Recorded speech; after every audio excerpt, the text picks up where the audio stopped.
Hello my divine family, हाय, कैसे हैं आप लोग। मैं एक और नया मैसेज लेकर आई हूँ डिवाइन का आप लोगों के लिए। तो यहाँ पर एक मैसेज ये है, hidden feelings.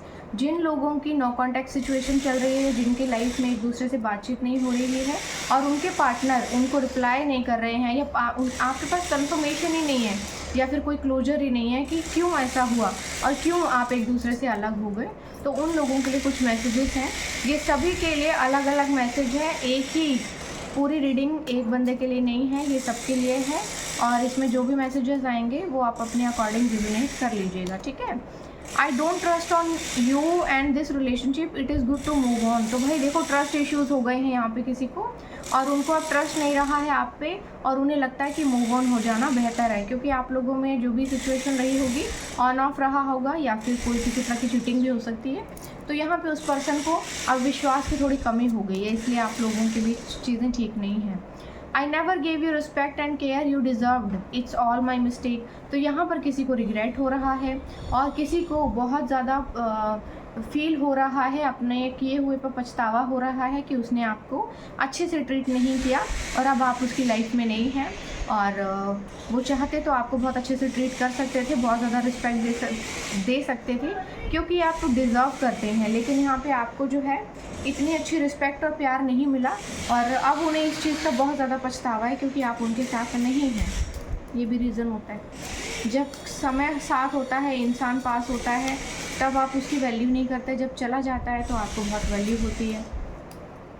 My soul is connected with you even I am away.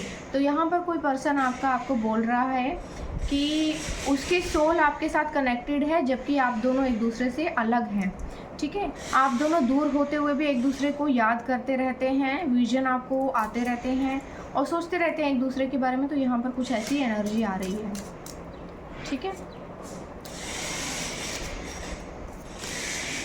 You give importance to other which brought distance in our relationship.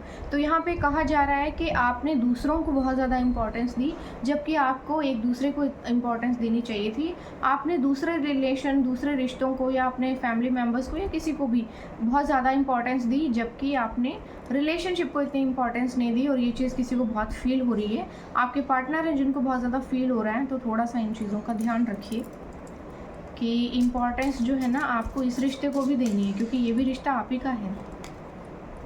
I always run from responsibilities to don't teach me. कोई responsibilities नहीं लेना चाहता, casual relationship चाहता है।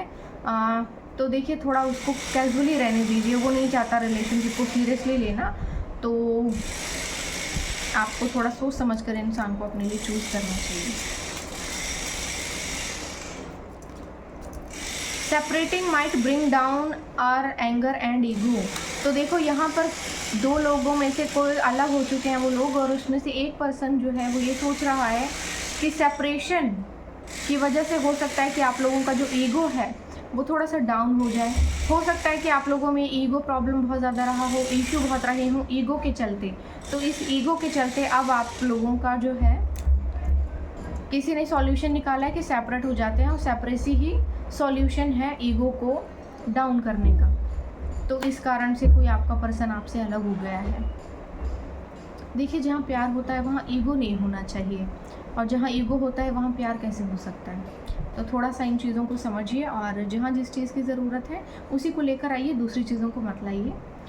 तो इतनी ही reading थी, please मुझे ज़रूर बताइएगा कैसी लगी आपको।